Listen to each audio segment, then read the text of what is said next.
Hey, I'm excited. This is actually the last message I will be preaching to you as your pastor. And so I was debating on what somebody yoo-hooed. Who was that?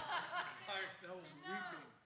Oh no, good. I thought it was like a celebratory. One of my most favorite people in the world, Hannah. I thought you were celebrating, but you're sad, huh, Hannah? Good. I'm glad you're sad. So, anyways.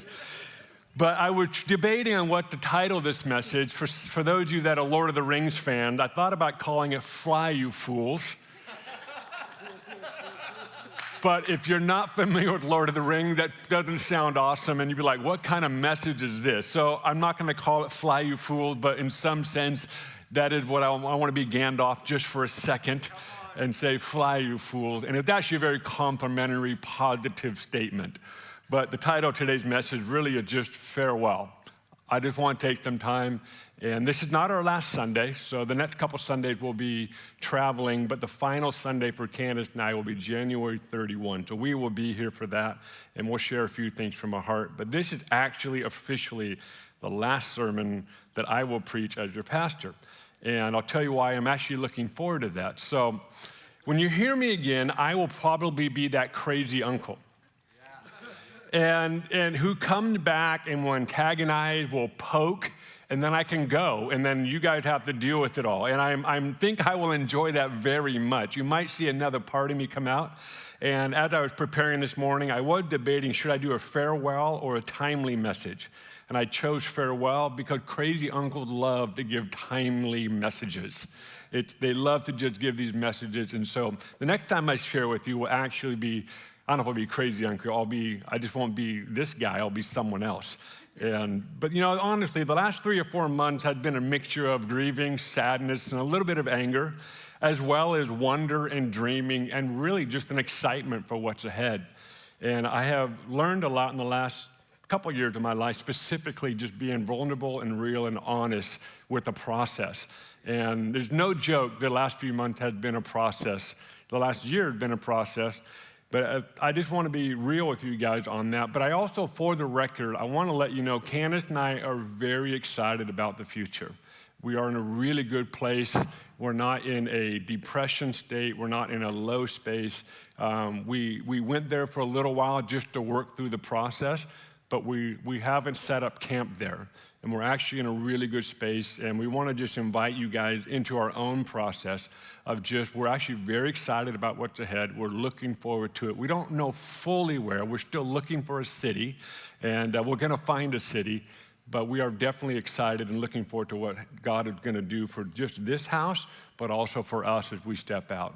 And as you know, you're not getting rid of us. It's going to be very hard to get rid of us. You're going to send us off and bless us and all those things, I know. But I just wanted to let you know we're actually doing really well. We're looking forward to what's ahead, and we know that God's in it, and that's a wonderful thing to say. This is not a facade. This is not a making it up to make myself or you guys feel any better. It's really true. We're actually in a really good space and really looking forward to what's ahead. As I think about, we've been on staff here for 18 years. And that's a long time, especially when you're only 44. That's a chunk of your life. I mean, that's a good portion of your life. And in many ways, I feel like I grew up here. Weaverville and Mountain Chapel, I grew up as a kid. But Redding and Bethel, I feel like I grew up as a man. And I remember the early days of working here. I was the associate youth pastor. And Banning was the youth pastor at the time, and I had just gotten out of college. Candace and I were getting ready to get married. And we were the associate youth pastors. And, it's very fascinating when you're 21 years old trying to figure out how to be pastors to pubescent teenagers. Their attention spans they don't have an attention span. So you're just working so hard. I just remember being in the back corner office, which is now a stairwell, or actually where the creative department is now. And just sitting in there, Banning and I, and we had way too many interns. We were way too responsible for way too many people. And we just really didn't know what the heck we were doing. Banning and I joke about it very often. We literally sat around trying to figure out, what do we do? How do we lead young people, and how do we do this? And so we occupied our time and space, and it was actually a really wonderful season because we were forced to get creative, and we learned some work ethic. We learned some, you know what, you got to show up. You got to do your job, and you got to put some skin in the game. And it was a really wonderful season. And I tell youth pastors now, I said, you won't get the fruit of your ministry till like 2 decades later.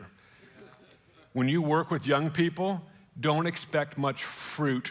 You'll get some, but you always want more fruit than it being shown to you. So give yourself 10, 20, maybe even 30 years, and then all of a sudden that fruit begins to show up. And I know for Candace and I, we were in youth ministry, specifically youth ministry for 9 years. And I would say in the last 5-ish years, we're starting to see a lot of the fruit of the seeds that we sowed. So I tell youth pastors all the time, so it's a really important season for us. And then sometime later, we were asked to be the mission pastors. And at the time, the vision of Bethel was to have 10 bases in 10 countries in 10 years. This was a while ago now.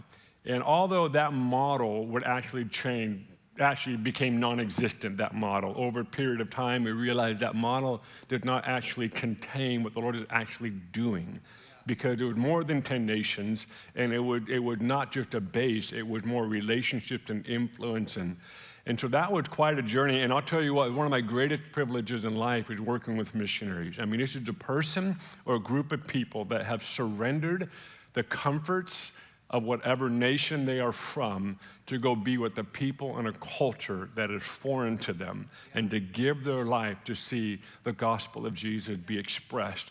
And what an honor to work with those people. And I remember just being so humbled as literally a 20-year-old, working with people that were seasoned in the Lord, and being in charge of them was quite humbling. It was one of the greatest privileges of one of my roles here at Bethel.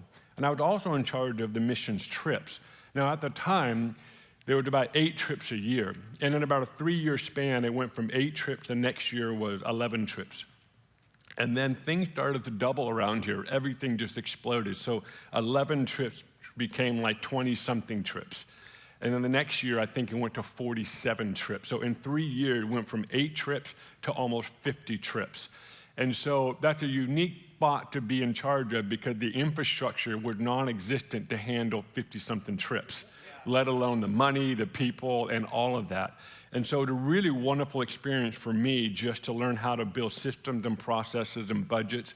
And I got a front row seat to students who had faith for impossible money miracles. I mean, it was really interesting, and I was the one, and our team was the one having to make sure money was turned in on time or they couldn't go. And of course, you have hundreds of students that were believing in God to provide, and it was unbelievable to see how God provided for hundreds and eventually thousands of students as they went to the nations. And it was just one of the great privileges was to lead the mission trips, and we eventually hired a team to run that. And then eventually we brought on Mike and Lynn Chandler years ago to run with our missionaries. And I'll tell you what, they've done a stellar job. They made me look like the worst mission pastor, and I'm so grateful for that, because they really know what they're doing. I'm just a young buck trying to figure out, which way's up, and am I still saved, and do I even have, and then we bring in seasoned leaders like Mike and Lynn, and they've done just an absolute stellar job. At one point, I was leading the mission department, and then the senior team asked me to join the senior team, and then they asked me to take over second year. I was doing all of that at once. I'll just say that didn't last very long. That was a little bit too much on my plate, so we eventually offloaded. And my primary focus became second year, leading the second year school of ministry. And I'll tell you what, it's a special place to be when your responsibility is to help raise up a generation of people to be recklessly abandoned to Jesus. Your entire year and your school weeks and the off season, all of that was geared around how do we create a space and a place for people from all over the world to come and to encounter God in a way that marks them for the rest of their life. And there's so many moments, and I'll forever hold these moments close, and there's so many of them going through my mind, and we would be here all day if I even recited all my memories. But it was a special season, because there was actually a 4-month period in one particular year where something happened, and a lot of things led up to it that there was this momentum that built, and then something just kind of clicked. And all I know is for about 4 months, every day before class started, the staff and I would meet in the back, and we had a schedule, we had a plan, but as this thing took on, we realized that schedule is just an idea. It's just a suggestion. And it became very secondary in that specific season. I mean, in general it was, but that specific season, because every day for about 4 months, you had no idea what was going to happen in the room. It was just this anticipation, and I remember students pulling in, and we walk in the room like something is going to happen in between these four walls. And so we would have to text or call all the speakers that day and all the classes and say, just be prepared to not do what you're planned on doing. And it was a really interesting season because some of the speakers, that would be like their one time in the school for the whole year. And we'd be like, really sorry. And of course, everyone, for the most part, 99% of everyone was very compliant, but it was a really unique season because sometimes it would just be a normal time of worship. And then a student would just break out in a dance or song or something would happen, and then the whole room would be pulled into an encounter with the Lord and entered into a new space with God. And other times, someone would strum a chord or hit a certain note, and it was just such a precious time of learning to lead when you aren't in control. And that's a fascinating position to be in, and how to lead an environment, and there's things that need to be done, but at the same time, the most important thing would when God showed up, that was the most important thing. And it was a really unique season for me in learning how to co-labor with God. And I learned so much in that season, every season really, but I learned so much in that season specifically because sometimes when we think God comes, we don't want to touch it, so we do nothing. And oftentimes when God comes, he actually wants to co-labor with you. And he actually wants you, in a positive sense, put your hands on it with him and how to steward it. And that season, I learned that deeply. It forever marked the way I interact with God when he shows up radically in worship or he's just there. And I'm just really, really grateful for that season. Then as that season ended, we were then eventually asked to become the senior pastors, which is our current, just for a couple more weeks, but our current role. And many of you don't know that when I would ask to be senior pastors, I had one main request, and that it would be Candace and I would be the senior pastors, because God had been doing stuff in our heart for a while leading up to this, that a church needs a mother and a father. And that was important to us, and that's not a commentary on any other churches or any other environment. It's just, for us, we just felt like, no, this is really important. And so when we stepped in, it really was with around the idea of being a mother and a father in an environment. And I'll tell you what, Candace and I had never worked that close together before. We've done ministry all the way up until that point, but we had never worked literally that close together. And I'll be frank with you, it was very challenging. My wife is making their face in agreement. Like it was. I don't want to exaggerate, but it was brutal. It was challenging. But we knew the Lord. We knew it's what we both wanted, but we knew the Lord was on it. We knew that we're gonna hammer this thing out. We just make sure we are nice to each other in the process.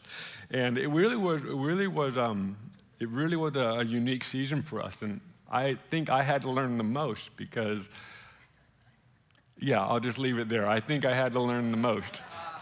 I think that's true. My wife might disagree with me, but I mean that sincerely because there were so many ideas of what it looked like and what I thought partnership and ministry looked like, and it really had to be brought down to nothing and then built up to what we both felt it needed to look like. And it really was a special season for us, and I'm very, very proud of this co-laboring, and we still have a lot more to learn, but I'll just tell you what, we learned a lot in this season of leading together for the last 9 years this intimately. And I'm very proud of it. I believe we've only just begun, Candace. We've only have just begun. And we just need to find a new city. That's what we're praying about. But we will. We'll find a city. One of the highest honors outside of being married to each other and having 2 daughters, pastoring this church. Is that my microphone? Okay. For those of you that are listening, there's some activity on the roof above us, so I hope you can't hear it. But let's just stay focused, because I can stay focused. One of the highest honors in our life, outside of being married and outside of having 2 daughters, one of the highest honors and chief joys of our life was pastoring this church. And I love you, I love Bethel, and I forever will. My brother Gabe said once, I love us. And it's just such a great 3-word phrase. It said, I love us. And when I think of Bethel, when I think of this church and all that it entails, I love to say that often, I love us. It's impossible to talk about all the moments we've experienced here. We would be here forever, but it really has been an amazing privilege to pastor a church that went from 5,000 or 6,000 people, and then within 10 years went up to about 11-ish thousand people. What makes that unique is that it's in a city of 90,000 people. And that's a very unique dynamic, and the more we interact with leaders around the world, that's just not common at all, to have a church of this size in a very small community. And not just a small community, but a rural community in Northern California, which is a very unique space. And that dynamic there of having a large church in a small city shaped me more than I've ever realized. And I think in the coming years, I'll realize it even more. And it forced me, and I speak for us, but because I'm talking, I just want to speak for myself. It forced us to look at the dynamic of being a big presence in a small city. How do we actually affect a city? I was talking to a pastor once from London. He was with the Hillsong Church in London. He said, outside the sidewalk of our church, I forget, he gave me some massive number, tens of thousands of people will walk by during one church service, and no one knows us. I said, well, that's the exact opposite in Redding. Everyone knows you. And so that dynamic is such a unique dynamic. And what did that teach us is that our actions, our words, our ability to interface is really crucial. And so this whole message of us and them got pretty much eradicated from our paradigm, from our language. And our mission statements, our language around what churches in a city had to mature and grow up. And it was because of that dynamic of being pretty big presence in a small community, and you're getting feedback from the city. And we were always the crazy church on the hill. We were always that church. And we had to learn how to not lose the craziness, but actually be somewhat interfaceable. I don't even know if that's a word, but to be able to interface with the city. How do we actually serve and love a city? And I know for me that shaped me, that experience of leading this house in this size and this kind of city in Northern California has given me keys and given us keys for what to do in the future. And I really am forever grateful for that. It's just simply that, of how do we be in a space where it's not us and them anymore, but it's actually we. And I'm really, really am grateful for that. I remember this room is, every room on our campuses have different memories, but I remember this was a number of years ago, there was a gal that you could tell she had a rough life, and she would come and stand right here. It was either here or there. There was kind of two spots, depending on who got here first. But this was her space at the beginning of worship and all the way through worship. And she was a character. She wasn't quiet. She was rather loud. And what she would do, what she became famous for, she would clap at all the wrong times. And she would never clap on beat, not even off beat. It was just random clapping. It was actually quite distracting. And because we're right there, the proximity is. And it was going on for weeks, and I'm like, it was awkward. I'll just be honest with you. It was like loud clapping, really off, would yell when it's quiet, and it was just I know for the worship team, they're like, who is this person? And I finally one day I said, I need to go talk to her. I need to figure this lady out. So I went up to her after service one day, and I said, can you tell me your story? And I introduced, she had told me her name, I told her my name, and we sat down here on the steps, I believe, and I said, tell me your story. And she told me a long story, but the short of it was this, that she was a heroin addict for almost 30 years. She was a prostitute, and she met Jesus and had a complete salvation to Jesus. And I thought, you can clap all you want. And I remember I had to tell the front row, don't touch her. Like, I'm okay with odd, awkward clapping and loud noises because this woman has a story and she can stand here and clap all she wants. And you remember that? It's one of my favorite stories. And I remember another time where I was talking to a lady over here who had a 4-year-old that had a disease that was actually dying from. And remember just trying to help her as a mom. How do you believe for a miracle in the midst of just hopelessness and evidence of hopelessness from a medical perspective? And I can remember those moments, and I still don't know what happened to that 4-year-old, but I also remember other moments where someone would get healed in this room. I remember over there, a guy had a leg was 3 inches shorter than the other, and we watched it grow right over here. And so this room and our campuses, I remember vividly conversations with people. And then I love the conversation just about how to own 15 acres and talking with a guy in the church. He's got a tractor, and this is what he does. And I just love every moment of being a pastor here and being a part of this community. It's not only just about what God's done, but it's about the life on life. Yeah. It's about the people that you go to war with, and not just go to war with, but you just do life with. Yeah. And we are richer. We are much better people because of you. And I want to thank you for encouraging us. I want to thank you for challenging us and disagreeing with us. I am actually thankful for that, because when we are able to do that well, we are better people.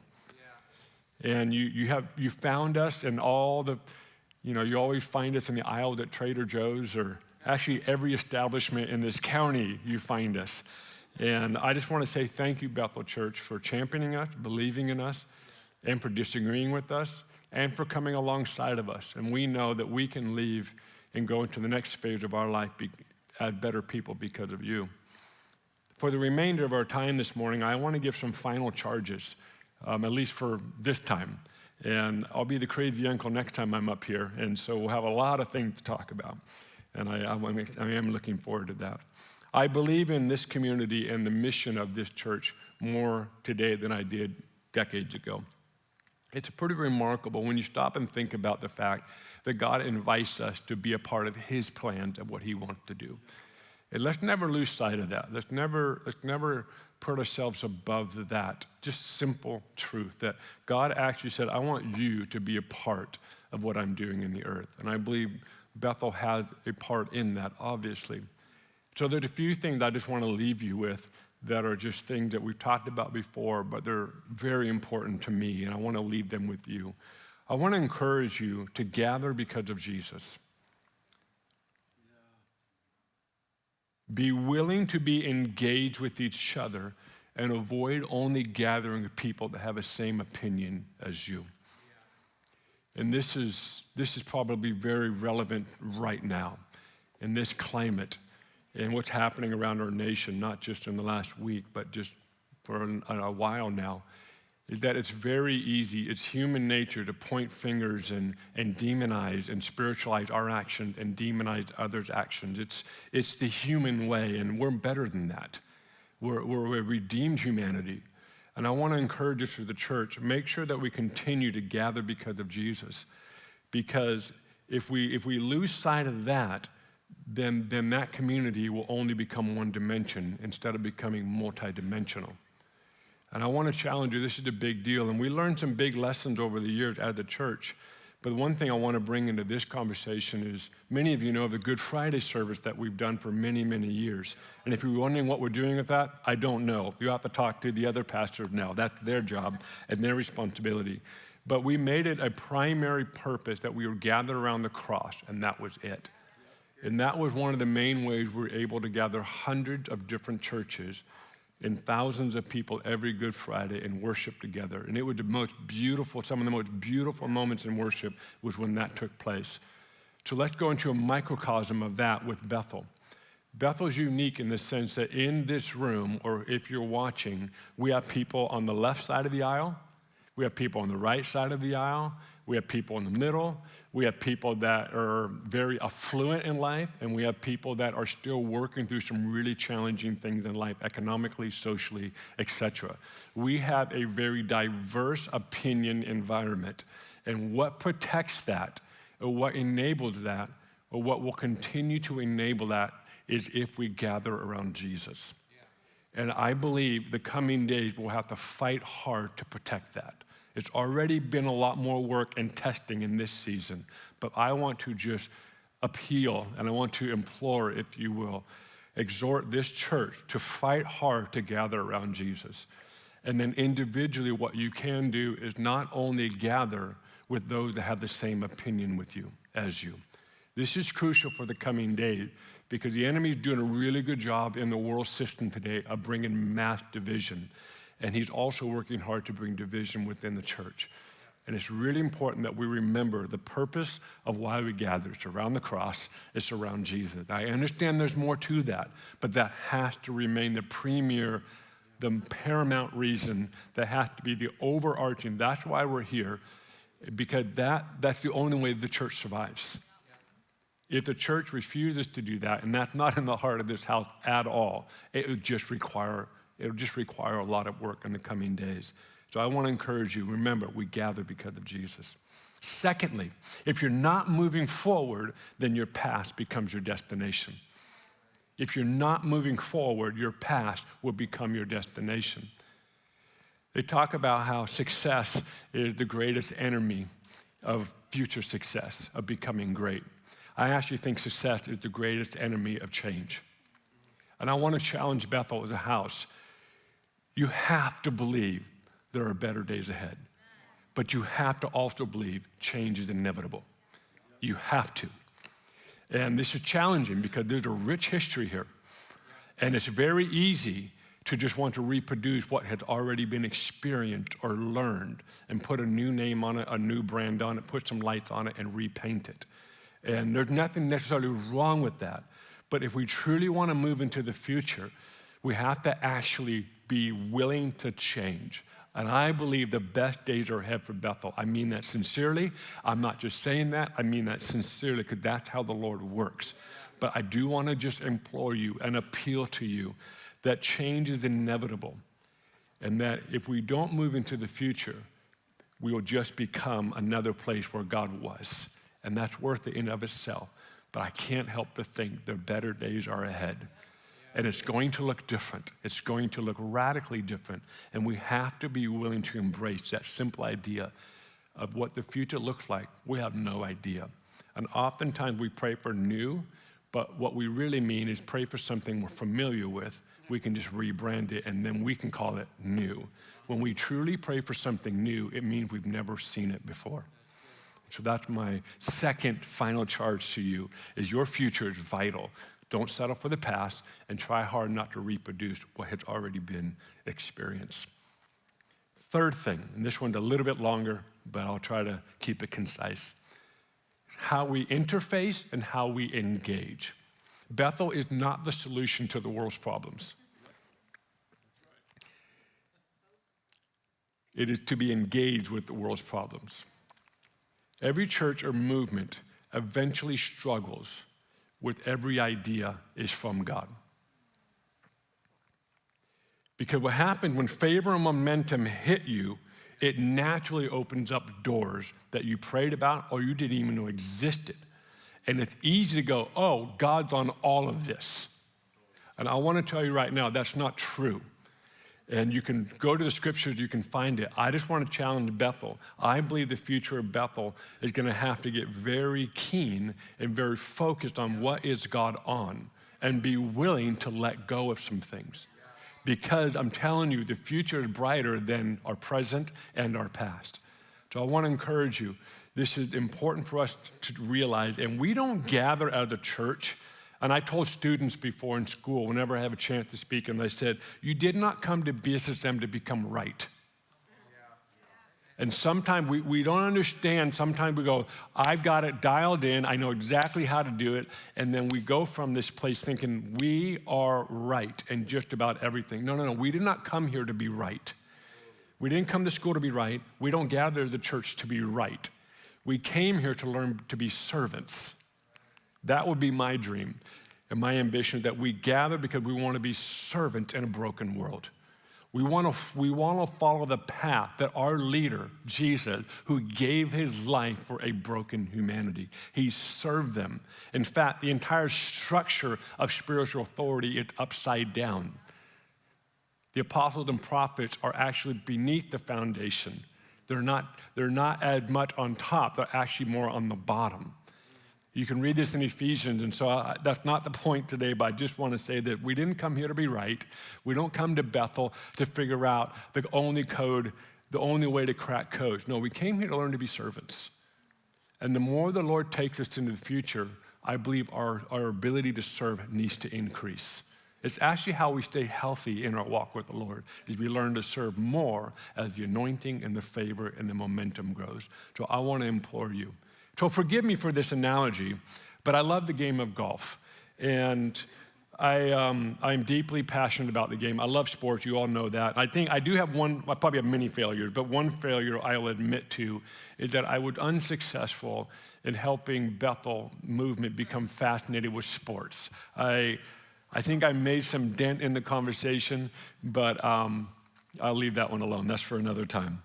But forgive me for this analogy of the game of golf. Golf is a fascinating game on so many fronts. The whole goal is to get this little white ball into a 4-inch hole, actually 4.25-inch hole to be exact. And you start on a tee box, which can range from 100 yards to 700, 600 yards. And your goal is to hit the ball into that hole the least amount of time. That's your entire goal. Now, one of the challenges of the game is to know which club to use. Now, the funnest club for most people is the driver. That's the club that hits the ball the farthest. And it's also the worst club when you don't hit the ball well, because the ball goes nowhere near where you planned. It's actually a very complex club. But when you're good at hitting the driver, it's fun. You love seeing that ball fly 2, 3, hopefully someday 350 yards. It is a rush to your system when you crush a ball, especially when you have a group you're playing with, and they all admire how far your ball goes. I don't play for that reason. That my friends do, but that's definitely not why I play the game. But my point of this is we often want to use the driver on every hit because it's fun, especially when you hit the ball well. But you see, the golf game is much more complex than that. It's very complex, and it's much more than just trying to hit a ball. It's trying to determine what club do I use in what situation. And sometimes, and let alone, okay, the distance calls for a 9-iron. The challenge is now you have to determine what's the wind doing. What's the temperature of the air? Is it cold? So right now it's wintertime. The balls do not fly as far as they do in the summertime. And then you got to factor in what direction the wind blowing. Now, the grass, what kind of grass am I dealing with here? How's the ball lying on the grass? There are so many factors. And is the ball above my feet, below my feet? Am I hitting at a certain angle? There are so many factors. And oftentimes as Christians, we love hitting the driver, but we've not developed a skill set to hit a ball in certain situations. And my dream continues to be, if we want to truly engage with culture, we have to learn to know which club we use in certain situations. And oftentimes we treat Jesus like a set of beliefs. He's a person. He's nuanced. He's multidimensional. He's got so many aspects to him that we don't even understand. And yet we just want to come in with a set of beliefs and doctrines, and this is it. That's the driver. That's just life. This is it. And I want to challenge you. The driver needs to be put back in the bag sometimes. And you need to understand this game is the game of finesse. This is the game of fundamentals. This is the game of creativity. This is the game of recognizing what situation, what's the wind doing here, what's the grass doing, and is the green elevated or is it below, is it undulated? And we ask these questions because if we truly want to engage with culture, we have to develop skill sets necessary to actually play the game well. And my biggest concern is that we just get content with the driver because it's fun. Man, when you hit that ball, boy, it sounds awesome, it flies, and it's great. But if you actually want to shoot well and have a good score, for the analogy's sake, you have to learn finesse, you have to learn creativity, and you have to learn to determine what's the environment doing right now. And I want to encourage us. I believe the coming days requires that. And it's already required of us. So keep growing in your understanding of Jesus. Keep growing in understanding the culture around you. And then more specifically, the broader culture of the country or state that you live within. Because the coming days requires Christians that are able to move and be creative, have some finesse, and to develop skill sets to know which club to use in certain situations. I want to leave you with 2 verses that are some of my life verses. Ephesians chapter 2, verse 7. That in the ages to come, he might show the exceeding riches of his grace in his kindness toward us in Christ Jesus.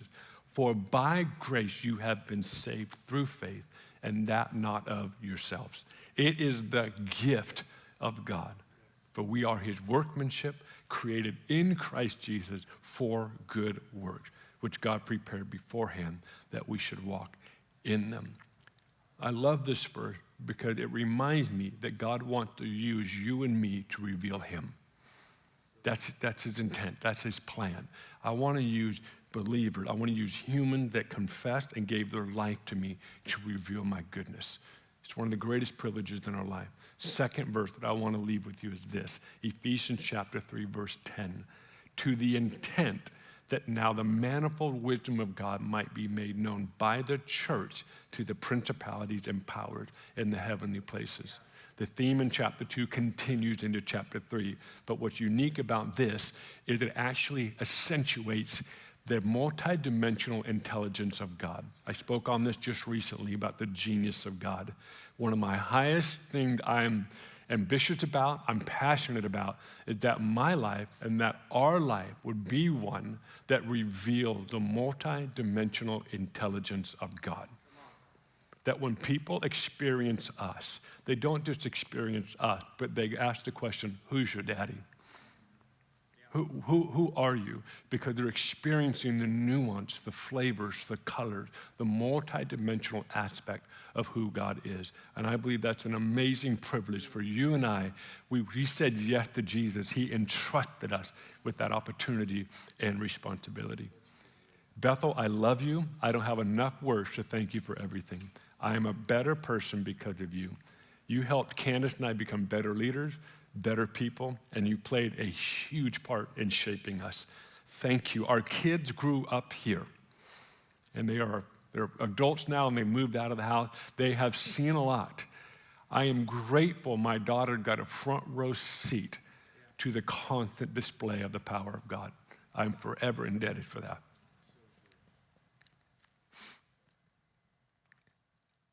Candace says often, love is what makes you beautiful. Thank you for loving us well. We look forward to the days ahead, and we will champion you from wherever we are at, and we look forward to bringing back the spoils from another land to show you where God is taking us. We love you guys. Thank you so much. I want to pray. Father, I thank you for this church.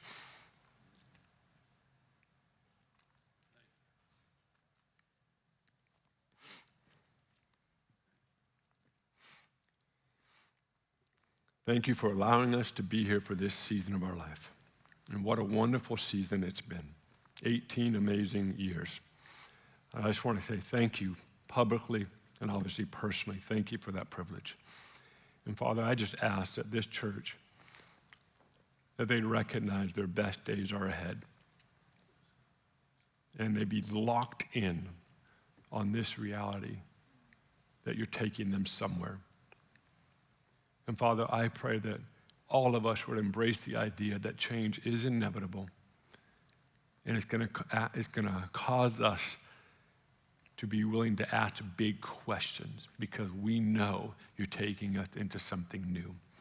So I pray for a blessing on this church. I pray for every family, every individual that calls this place their home. I pray that they would experience even more blessings and favor in the days ahead. And even in this tumultuous, unbelievably crazy season in our city, in our state, and in our nation, that the peace of heaven would rest on each home that calls Bethel their home. That their home would be a light in their neighborhoods, would be a place of refuge, would be a place to come and experience the presence of God.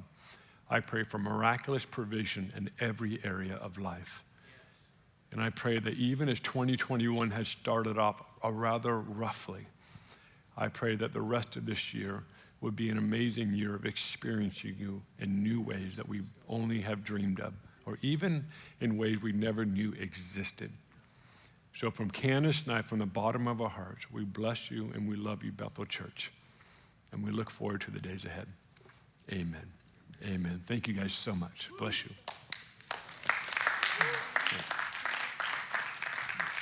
Well, now I get to give my farewell. I didn't know he was doing a farewell message. You know, we have been in this role for the last almost 10 years, and it, as Eric said, has been one of the biggest privileges of our lives.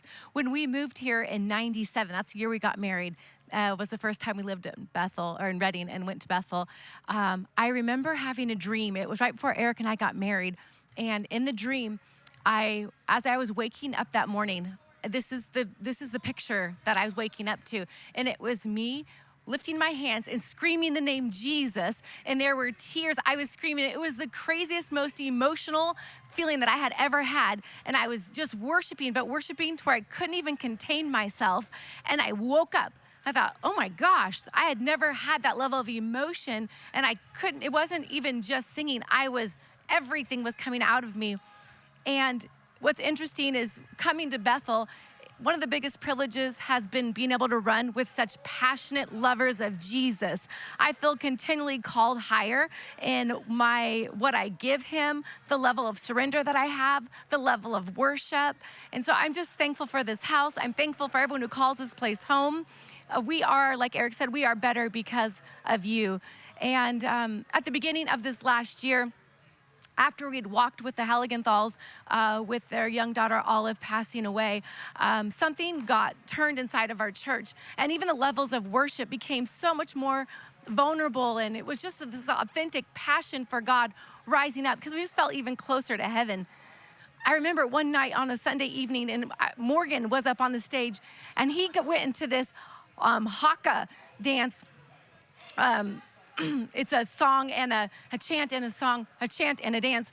And as he went into it, he brought his authentic self because he's from New Zealand. And as he did that, something broke inside the room. And I felt that same level of passion that I had woken up with, I don't know how many, 23 years ago when I moved to Redding. And that's really what this time at Bethel has really done inside of me, and changed something inside of me, and this deep hunger for the Lord like I'd never known before. So Bethel, we love you. We're so thankful to be a part of this house.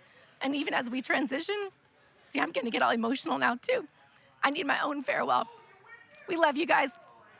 And I just wanna pray over us as we're transitioning out. You know, we want to put our best foot forward this week as we're getting the opportunity to engage with lots of stuff, lots of people. I know that we're all doing our best, and sometimes our best really isn't good enough. You know, what I've been most impressed with in this last season is our humanity. And we all love the Lord, and we give him our all, but at the same time, we're still humans. And sometimes just our own thoughts and opinions and ideas don't always lead us to the best spot. And so in this time, I want to encourage us just to anchor into who he is, and know that he is our righteousness. And we're not perfect. None of us are, even though we're all doing our best. So even as church leaders, I just pray that we would just have grace for each other.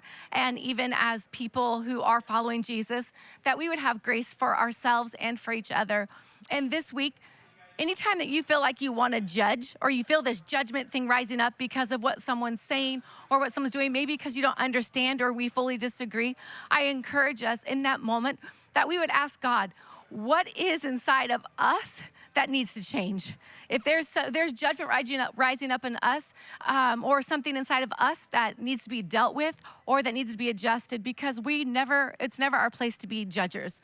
And it's not anything that God has called us to, and that's not our pathway forward. So if that's rising up in us, there's something else that's true in us that just needs to get closer to God. A lot of times for me, it's something that's causing pain, or something that makes me sad, or something that makes me afraid. Like, God, I'm afraid of what's happening to our nation, or I'm afraid what happens if it comes true. And that's not a time to judge. It's a time just to come before God and to let him into that place. And then, as Bill was saying earlier, that we go into a place of prayer. I think prayer is one of the best things that we could do this week. And I'm gonna read Lamentations 3:22-24, because God is our rock and he never changes. Lamentations says, the steadfast love of the Lord never ceases. Yes, things are going to change. It is the nature of life that God made it in seasons. We're always going to be growing if we are breathing. But one thing doesn't change, and it's the Lord and his love. The steadfast love of the Lord never ceases. His mercies never come to an end. They are new every morning. Great is your faithfulness. The Lord is my portion, says my soul. Therefore, I will hope in him. And I just want to encourage you that when you feel like you don't have enough, or there isn't enough hope, there isn't enough peace, that God has it all. That when we don't have enough, he's our portion. And that's what gives me hope this week. That's what gives me hope every day. And so I bless you. I bless you in your home. I pray that you would experience God, his love, his strength, his faithfulness like never before, and that you have more to give away than what you actually have because of who he is. So more than enough peace and hope for yourself, for your family, for your neighbors, and grace. I just say grace, grace, grace over you. We love you guys and just bless you and pray that you have an incredible week.